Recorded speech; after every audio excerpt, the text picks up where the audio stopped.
ಸಾಮಾಜಿಕ ನ್ಯಾಯಕ್ಕೋಸ್ಕರ ಹಾಸನ ಲೋಕಸಭೆಯಲ್ಲಿ 8 ವಿಧಾನಸಭಾ ಕ್ಷೇತ್ರದಲ್ಲಿ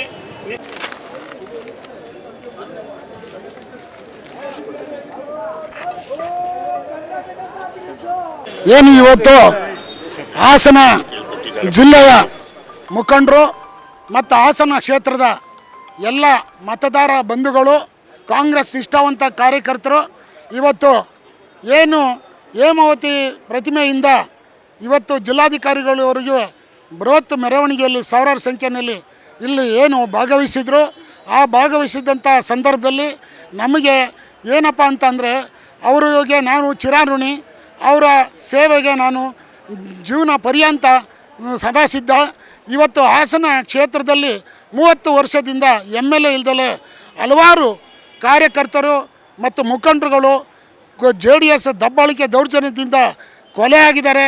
ಹಳ್ಳಿಗಳಲ್ಲಿ ಜಮೀನು ಮನೆ ಧ್ವಂಸಗಳು ಮಾಡಿದ್ದಾರೆ. ಇನ್ನೂ ಕೆಲವರು ಕೈಕಾಲು ಕತ್ತರಿಸ್ಕೊಂಡಿರ್ತಕ್ಕಂಥವ್ರು, ಸುಳ್ಳು ಕೇಸ್ ಹಾಕ್ಕೊಂಡವರು ಇವತ್ತು ಸ್ಟೇಷನಲ್ಲಿ ಜೈಲಲ್ಲಿ ಅಲಿಯುವಂಥ ಪರಿಸ್ಥಿತಿಯನ್ನು ಹಿಂದೆ ಮಾಡಿದೆ JDS ಸರ್ಕಾರ. ಅವ್ರ ವಿರುದ್ಧ ದೇವೇಗೌಡರು ಪ್ರೈಮ್ ಮಿನಿಸ್ಟರ್ ಆಗಿದ್ದಾಗಲೂ ನಾವು ಬಂದು ಹೋರಾಟಗಳನ್ನು ಮಾಡಿದ್ದೀವಿ ಅನ್ಯಾಯದ ವಿರುದ್ಧ.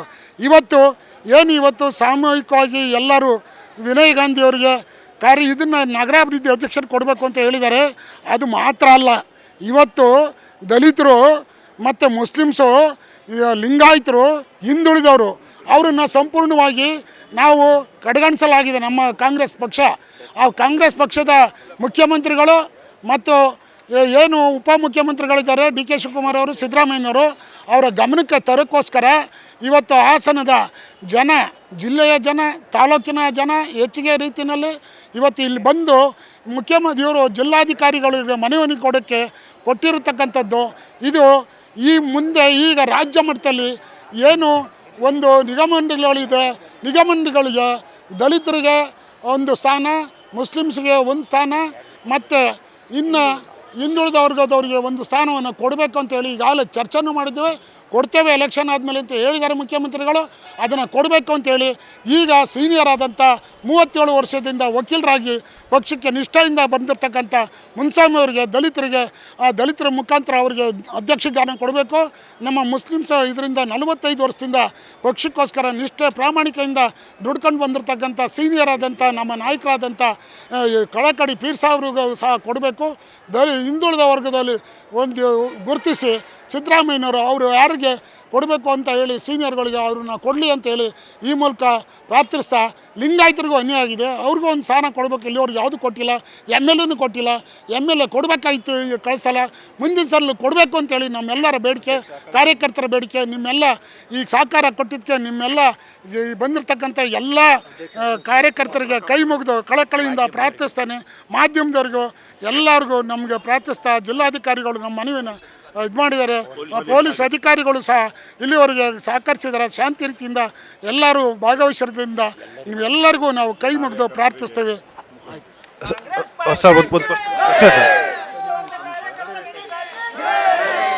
ಸರ್, ಈಗ ಒಂದು ಪ್ರಶ್ನೆ. ಇದು ಕಾಂಗ್ರೆಸ್ ಪಕ್ಷದ ಆಂತರಿಕ ವಿಚಾರ. ನೀವು ಮನವಿ ಕೊಡಬೇಕಾಗಿರೋದು ಮುಖ್ಯಮಂತ್ರಿಗೆ ಅಥವಾ ಪಕ್ಷದ ರಾಜ್ಯ ಅಧ್ಯಕ್ಷರಿಗೆ ಅಥವಾ ಜಿಲ್ಲಾಧ್ಯಕ್ಷರಿಗೆ. ಇಲ್ಲಿ ನೀವು ಜಿಲ್ಲೆ ಅಲ್ಲ ಇಲ್ಲಿ ಅಲ್ಲ ಇದು ಗಳಿದ್ದಾರೆ. ಅವರ ಸರ್ಕಾರದ ಒಳಪಡುವಂಥ ಜಿಲ್ಲಾಧಿಕಾರಿಗಳಿಗೆ ಯಾವುದೇ ಇದಿದ್ದರೂ ಅವರಿಗೆ ಕೊಡ್ತಕ್ಕಂಥದ್ದು ನಿಯಮ ಇದೆ. ಅದರಂತೆ ಕೊಟ್ಟಿದೆ. ಅವರು ಅಲ್ಲಿಗೆ ಕಳಿಸ್ತಕ್ಕಂಥ ಕೆಲಸ ಮಾಡಿದಾಗ ಮುಟ್ಟುತ್ತೆ. ಮತ್ತು ಇಲ್ಲಿಂದ ನೂರಾರು ಸಂಖ್ಯೆಯಲ್ಲಿ ಈ ಶೀಘ್ರದಲ್ಲೇ ಕೆಲವೇ 2-3 ದಿನದಲ್ಲಿ ಇಲ್ಲಿಂದ ಜಿಲ್ಲೆಯಿಂದ ಮುಖಂಡರುಗಳು ಸಾವಿರಾರು ಸಂಖ್ಯೆಯಲ್ಲಿ ಹೊರಡೋದಕ್ಕೆ ಸಿದ್ಧವಾಗಿದ್ದಾರೆ. ಅದನ್ನು ಗಮನಕ್ಕೆ ತರ್ತಾರೆ. ಈಗ 2-3 ದಿವಸದಲ್ಲೇ ಮುಖ್ಯಮಂತ್ರಿಗಳು, ಉಪಮುಖ್ಯಮಂತ್ರಿಗಳು, ಏನು ರಾಜ್ಯ ಅಧ್ಯಕ್ಷರಿದ್ದಾರೆ ಇವರು DK ಶಿವಕುಮಾರ್ ಅವರು ಸಿದ್ದರಾಮಯ್ಯನವ್ರನ್ನ ಭೇಟಿ ಮಾಡ್ತಾರೆ. ಇದ್ರ ಬಗ್ಗೆ ಎಲ್ಲ ಚರ್ಚೆ ನಡೆದಿದೆ. ಏನು ಅವರು ಮೇಲ್ಮಟ್ಟದಲ್ಲಿ ಈಗ ಆ ಒಂದು ಗಮನ ತರಲಿಕ್ಕೋಸ್ಕರ ಜಿಲ್ಲಾಧಿಕಾರಿಗಳ ಮುಖಾಂತರ, ಯಾಕೆಂದರೆ ಇದು ಸರ್ಕಾರಕ್ಕೆ ಒಳಪಟ್ಟವರು ಜಿಲ್ಲಾಧಿಕಾರಿಗಳು, ತಾಲೂಕು ತಹಸೀಲ್ದಾರ್ ಆಗಲಿ ಅವರು ವ್ಯಾಪ್ತಿಗೆ ಒಳಪಡೋದಿಲ್ವಲ್ಲ. ಅಲ್ಲ, ಅವರು ಕಳಿಸೋಕ್ಕೆ ಇಲ್ಲೇನು ನಡೀತದೆ, ಇಲ್ಲೇನು ಮನವಿ ಮಾಡ್ತಾರೆ, ಅವ್ರು ಒಳಪಡುತ್ತೆ. ಎಲ್ಲ DC ಅವ್ರಿಗೂ ಗಮನಕ್ಕೆ ತಂದಿದ್ವಿ ನಾವು ಹಿಂದನೇ. ಇದನ್ನು ಯಾಕೆ ನಾವು ಈ ರೀತಿ ಬಂದು ಜಿಲ್ಲಾಧಿಕಾರಿಗಳ ಕಚೇರಿಗೆ ನಾವು ಅವ್ರ ಮುಖಾಂತರ ಕಳಿಸ್ತಾ ಇದ್ದೀವಿ ಅಂದರೆ, ಜಿಲ್ಲೆಯಲ್ಲಿ ಉಳಿದಿರುವ ನಿಷ್ಠಾವಂತ ಕಾರ್ಯಕರ್ತರು ಕಣ್ಣು ಬಿಚ್ಚಲಿ. ಅವ್ರಿಗೆ ಆಗಿರೋ ಅನ್ಯಾಯವನ್ನು ಅವರು ಇದನ್ನೇ ನೀವು ನಿಮ್ಮ ಕಾಂಗ್ರೆಸ್ ಕಚೇರಿ ಮುಂದೆ ಮಾಡಬಹುತ್ತಲ್ಲ ಕೊಡ್ಬೋದು. ಕಚೇರಿಯಲ್ಲಿ ಮಾಡಿದರೆ ಜಾತೀಯತೆ ರಾಜಕೀಯ ಶುರು ಆಗೋಗಿದೆ. ಅದನ್ನು ಪ್ರತಿಭಟನೆ ಮಾಡೋಕ್ಕೆ ಇವತ್ತು ಸರ್ಕಾರದ ಅಂಗಸಂಸ್ಥೆ ಆದ ಜಿಲ್ಲಾಧಿಕಾರಿಗಳ ಕಚೇರಿ ಮೂಲಕ ನಾವು ಹೋಗ್ತಾ ಇದ್ದೀವಿ. ಪ್ರತಿ ಸಾರ್ವಜನಿಕರು ಇದನ್ನು ಎಚ್ಚೆತ್ಕೊಂಡು ಜಾತಿ ರಾಜಕೀಯ ಯಾರ್ಯಾರು ಮಾಡ್ತಿದ್ದಾರೆ ಅವ್ರನ್ನ ವಿರುದ್ಧವಾಗಿ ನಿಲ್ಲಕ್ಕೆ ಈ ಅವಕಾಶವನ್ನು ಉಪಯೋಗಿಸ್ಕೊಂಡಿದ್ದೀವಿ ನಾವು ಅಷ್ಟೇ. ಅಂದ್ರೆ ಕಾಂಗ್ರೆಸ್ಸು ಈ ತಳಜಾತಿಯವರಿಗೆ ತುಂಬ ಅನ್ಯಾಯ ಮಾಡ್ತಾ ಇದೆ, ಯಾವುದೇ ಹುದ್ದೆ ಕೊಡ್ತಾ ಇಲ್ಲ ಅಂತ. ಮಾಡ್ತಿಲ್ಲ. ಕಾಂಗ್ರೆಸ್ ಯಾವುದೇ ಕಾರಣಕ್ಕೂ ಯಾವುದೇ ಜನಾಂಗದವ್ರನ್ನ ಅನ್ಯಾಯ ಮಾಡ್ತಿಲ್ಲ. ಕಾಂಗ್ರೆಸ್ನಲ್ಲಿ ದಳದಿಂದ ಬಂದಿರುವಂಥ BJPಯಿಂದ ಬಂದಂತಹ ಕೆಲವು ಚಮಚಗಳು, ಬಕೆಟ್ ಹಿಡುವ ರಾಜಕಾರಣಿಗಳಿಗೆ ಇವತ್ತು ಕಾಂಗ್ರೆಸ್ ಪಕ್ಷದ ಅಲ್ಲ, ಯಾರು ಅಂತ ಅವ್ರು ಯಾರಿದ್ದಾರೆ ಹಾಸನ ಜಿಲ್ಲೆ? ಹೆಸರು ಹೇಳೋಕ್ಕೆ ಅದು ಮುಖ್ಯಮಂತ್ರಿಗಳ ಗಮನಕ್ಕಿದೆ. ಅದು ಪಕ್ಷದ ಆಂತರಿಕ ವಿಚಾರ. ಅದನ್ನು ನಾವು ಬಹಿರಂಗವಾಗಿ ಹೇಳೋಕ್ಕಾಗಲ್ಲ. ಅದು ಯಾಕೆಂದರೆ ಇವತ್ತು ಕಾಂಗ್ರೆಸ್ ಕಾರ್ಯಕರ್ತರಿಗೆ ಅನ್ಯಾಯ ಆಗ್ತಿರೋದೇ BJP ಮತ್ತು ದಳದಿಂದ. ಈಗ ಆಗೋದಾದರೆ ಲೋಕಸಭಾ ಚುನಾವಣೆಯಲ್ಲಿ ಯಾಕೆ 5 ದಿನ ಚುನಾವಣೆ ತಡೆ ಹಿಡಿದಿದ್ರು? BJP ಅವರೇ ಇಲ್ಲಿವರೆಗೂ ಇದ್ದ ಕಾಂಗ್ರೆಸ್ ಪಕ್ಷ ಗೆಲ್ಸೋಕ್ಕೆ? ಯಾಕೆ ಕಾಂಗ್ರೆಸ್ ಪಕ್ಷದಲ್ಲಿ ಯಾರು ಕಾಂಗ್ರೆಸ್ನವ್ರು ಇದ್ದಿರಲಿಲ್ವಾ? ಈ ತಾರತಮ್ಯ ಮಾಡ್ತಿರೋದ್ರಿಂದನೇ ಇವತ್ತು ಕಾಂಗ್ರೆಸ್ ಕಾರ್ಯಕರ್ತರು ಇವತ್ತು ಸಿಡಿದೇಳಿದ್ದಾರೆ. ಇವತ್ತು ಸಿಂಹಗಳಾಗಿ ಇವತ್ತು ರಸ್ತೆಗೆ ಬಂದಿದ್ದಾರೆ. ಇದೇ ರೀತಿ ನೀವು ಮುಂದುವರಿಸ್ಕೊಂಡು ಹೋದರೆ ಡಾಲರ್ಸ್ ಕಾಲೋನಿಯಲ್ಲಿ ನಡೀತಲ್ಲ, ನಿಮ್ಮನ್ನೆಲ್ಲ ಹೊರಗಡೆ ಹೆಂಗೆ ಹಾಕಿದ್ರು ಹಂಗೆ ಹಾಕಬೇಕಾಗುತ್ತೆ ಕಚೇರಿಗಳಲ್ಲೂ ಸಹ. ಓಕೆ ಇವತ್ತು ರಾಜ್ಯದಲ್ಲಿ ಕಾಂಗ್ರೆಸ್ ಪಕ್ಷ ರಾಜ್ಯದಲ್ಲಿ ಏನಾದರೂ ಕಾಂಗ್ರೆಸ್ ಪಕ್ಷಕ್ಕೆ ಅಧಿಕಾರ ಬಂದಿದೆ ಅಂದರೆ ಅದು ಹಿಂದುಳಿದವರು ಮತ್ತು SC ST ಘಟಕದವರು, ಅಲ್ಪಸಂಖ್ಯಾತರುಗಳು ಈ ಮತದಿಂದ ಮಾತ್ರ ಇವತ್ತು ಕಾಂಗ್ರೆಸ್ ಪಕ್ಷ ಅಧಿಕಾರ ಬಂದಿದೆ. ಅಧಿಕಾರ ಬಂದಾದ ಮೇಲೆ ಇಲ್ಲೂ ಸಹ ಏನಾಗುತ್ತೆ, ಈ ಹಾಸನ ಜಿಲ್ಲೆ ಒಂದೇ ಒಂದು ಕಮ್ಯುನಿಟಿ. ಆ ಕಮ್ಯುನಿಟಿಗೆ ನಾವು ಏನಾದರೂ ಕಡೆಗಣಿಸಿದ್ದೇ ಆದರೆ ಇದು ಚುನಾವಣೆ ಮೇಲೆ ದೊಡ್ಡ ಪರಿಣಾಮ ಬೀರುತ್ತೆ. ಈ ಚುನಾವಣೆಯಲ್ಲಿ ಏನಾಗ್ತಾ ಇದೆ ಅಂದರೆ ಪ್ರತಿ ಸಲಿನೂ ನಾವು 40 ವರ್ಷದಿಂದ ನಾನು ನೋಡ್ತಾ ಇದ್ದೀನಿ, ಚುನಾವಣೆ ಬರುವವರೆಗೂ ಎಲ್ಲ ಕಮ್ಯುನಿಟಿಯವರು ಸೇರ್ಕೊಂಡು ಮಾಡ್ತಾರೆ. ಚುನಾವಣೆ ಬಂದಿದ ತಕ್ಷಣ ಜಾತೀಯತೆ ತರ್ತಾರೆ. ಇದು ಯಾಕೆ ಬೇಕು ನಿಮಗೆ ಜಾತೀಯತೆ? ಯಾಕೆ ಮುಸ್ಲಿಮ್ಸರು ಓಟ್ ಬೇಡವಾ? ಏನು ಶೆಡ್ಯೂಲ್ ಕ್ಯಾಸ್ಟು ಹರಿಜನರುಗಳು ಓಟ್ ಬೇಡವಾ? ಏನು ಅಲ್ಪಸಂಖ್ಯಾತರಾಗಲಿ ಹಿಂದುಳಿದವರು ಆಗಲಿ ಬೇಡವಾ? ಅಹಿಂದದವ್ರು ಓಟ್ ಬೇಡವಾ? ಆ ಎಲ್ಲ ಓಟು ತೊಗೊಂಡು ಗೆಲ್ತೀರಾ. ಮುಖ್ಯಮಂತ್ರಿಗಳ ಹತ್ರ ಹೋಗಬೇಕಾದ್ರೆ ಕಾರಲ್ಲಿ ಕೇವಲ ಒಂದು 5-6 ಜನ ಮಾತ್ರ ನೀವು ಮುಂದ್ಗಡೆ ಹೋಗ್ತೀರಲ್ಲ, ನಿಮಗೆ ನಾಚಿಕೆ ಆಗಲ್ವ? ನಿಮಗೆ ಮತದಾರರು ಕೊಟ್ಟಿರೋ ಓಟ್ ಅವರು ನೀವು ಫೋರ್ಸ್ ಮಾಡೋಕ್ಕೆ ಇವ್ರ ಹತ್ರ ಮುಖ್ಯಮಂತ್ರಿಗಳ ಹತ್ರ ತೋರಿಸ್ತಾ ಇದ್ದೀರಾ. ನೀವು ಎಚ್ಚೆತ್ಕೊಳ್ಳಿ. ಹಿಂದೆ ಏನಾಗಿತ್ತು ಡಾಲರ್ಸ್ ಕಾಲೋನಿಯಲ್ಲಿ ಅಂದರೆ ಮಹದೇವಪ್ಪನವರು ಮೀಟಿಂಗ್ ಕರೆದಾಗ ನಿಮ್ಮನ್ನು ಹೆಂಗೆ ಕೆಳಗಡೆ ಇಳಿಸಿದ್ರು ಡಯಾಸಿಂದ ಹಂಗೆ ಇಳಿಸ್ಬೇಕಾಗುತ್ತೆ. ದಯವಿಟ್ಟು ಇದೊಂದು ನೀವು ನಿಲ್ಲಿಸ್ಬಿಟ್ಟು, ಈಗ ಉಪಯೋಗ ಇರೋದ್ರಿಂದ 4 ಮಂಡಳಿಗಳು ಖಾಲಿ ಇದೆ. ಅದರಲ್ಲಿ ಅಲ್ಪಸಂಖ್ಯಾತರಿಗೆ, ಹರಿಜನರಿಗೆ, ಗಿರಿಜನರಿಗೆ ಮತ್ತು ಮುಸ್ಲಿಮ್ಸರಿಗೆ 4 ಕೊಡಬೇಕಂತ ಹಾಗೆ ತೀರ್ಮಾನ ಮಾಡಿದ್ದಾರೆ. ಆ 4ರಲ್ಲಿ ಯಾವುದಾದ್ರೂ ಒಂದು ನೀವು ಕೊಡೋದಲ್ಲದೆ ಇಲ್ಲಿ ಮೇಜರ್ ಕಮ್ಯುನಿಟಿ ದಾಸವಾಗಲಿಗೌಡರು ಜಾಸ್ತಿ ಇದ್ದಾರೆ ಈ ತಾಲೂಕಿನಲ್ಲಿ. ಅವ್ರಿಗೆ ನಾವು ಕಡೆಗಣಿಸಿದ್ದೇ ಆದರೆ ಚುನಾವಣೆಯಲ್ಲಿ ಮುಂದಿನ ಸಲ ಡಿಪಾಸಿಟ್ ಬರೋಕ್ಕೂ ನಮಗೆ ಕಷ್ಟ ಆಗುತ್ತೆ. ಅದಕ್ಕೆ ಡಿಪಾಸಿಟ್ ಉಳಿಸ್ಕೊಳ್ಳೋಕ್ಕಾದರೂ ನೀವು ಆ ಜನಾಂಗದ ಮುಖಂಡರುಗಳನ್ನು ಗುರುತಿಸಿ ಅಂತ ಹೇಳಿ ನಾವು ಜಿಲ್ಲಾಧಿಕಾರಿಗಳ ಮೂಲಕ ಇವತ್ತು ರಾಜ್ಯ ಸರ್ಕಾರಕ್ಕೆ ನಮ್ಮ ಮನವಿಯನ್ನು ಕೇಳ್ತಾ ಇದ್ವಿ.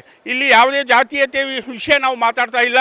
ಇಲ್ಲಿ ನಮ್ಗಳಿಗೆ ಆಗಿರೋ ಅನ್ಯಾಯವನ್ನು ನಾವು ಮಾನ್ಯ ಜಿಲ್ಲಾಧಿಕಾರಿಗಳ ಮೂಲಕ ನಾವು ರಾಜ್ಯ ಸರ್ಕಾರಕ್ಕೆ ತಲುಪಿಸ್ತಾ ಇದ್ದೀವಿ, ಮುಖ್ಯಮಂತ್ರಿಗಳಿಗೆ ತಲುಪಿಸ್ತಾ ಇದ್ದೀವಿ. ಮುಖ್ಯಮಂತ್ರಿಗಳು ಈ ಮನವಿಯನ್ನು ಪುರಸ್ಕರಿಸಿ ಈ ಜನಾಂಗಕ್ಕೆ ಒಂದು ಅವಕಾಶ ಮಾಡಿಕೊಡಿ ಅಂತ ಹೇಳಿ ನಾವು ಕೇಳ್ತಾ ಇದ್ದೀವಿ. ನಾನು ಮೊದಲನೇದಾಗಿ ನಾನು ಕಾಂಗ್ರೆಸ್ ಪಕ್ಷದವನಲ್ಲ.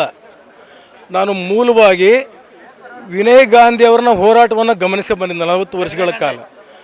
ಬಹುಶಃ ವಿನಯ್ ಗಾಂಧಿಯವರು ಅವರ ಸ್ವಂತ ಆಸ್ತಿಯನ್ನು ಮಾರಿ ರಾಜಕಾರಣ ಮಾಡೋದನ್ನು ಕಣ್ಣಾರ ಕಂಡಿದ್ದೀನಿ. ನಾನು ಅವ್ರನ್ನ ಹೊಗಳಸೋಕ್ಕಾಗಲಿ ಅಥವಾ ನಾನು ಹೊಗಳಬಟ್ಟ ಖಂಡಿತ ಅಲ್ಲ. ನಾನೊಬ್ಬ ಹೋರಾಟಗಾರ.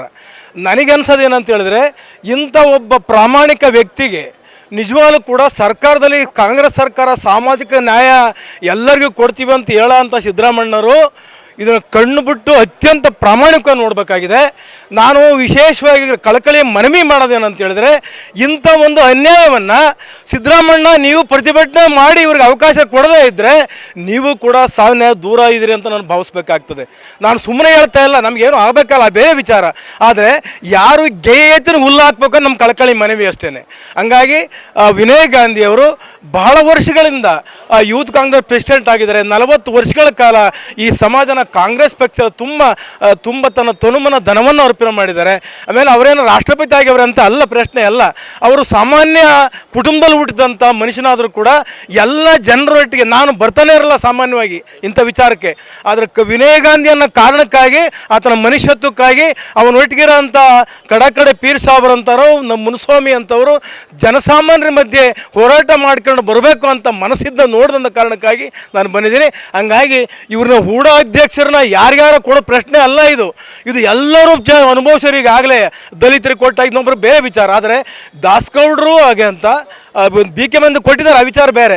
ಇವತ್ತಿನ ಸಂದರ್ಭದಲ್ಲಿ ರಾಜಕಾರಣ, ಇವತ್ತು MP ಗೆದ್ದಿದ್ದಾರೆ, ಇವತ್ತು ರಾಜಣ್ಣ ನೇತೃತ್ವದಲ್ಲಿ ನಾವೆಲ್ಲ ಕೆಲಸ ಮಾಡೋದು, ಆ ವಿಚಾರ ಬೇರೆ. ಆದರೆ ನನಗೆ ಇವತ್ತು ನಮ್ಮ ಕಣ್ಣಿಗೆ ಕಾಣೋದೇನಂತ ಹೇಳಿದ್ರೆ, ಇಂಥ ಒಂದು ಮಾನವೀಯ ಮೌಲ್ಯ ಇರೋ ಅಂತ ನಾವು ಅನೇಕ ರಾಜಕಾರಣಿಗಳನ್ನ ನೋಡಿದ್ದೀವಿ.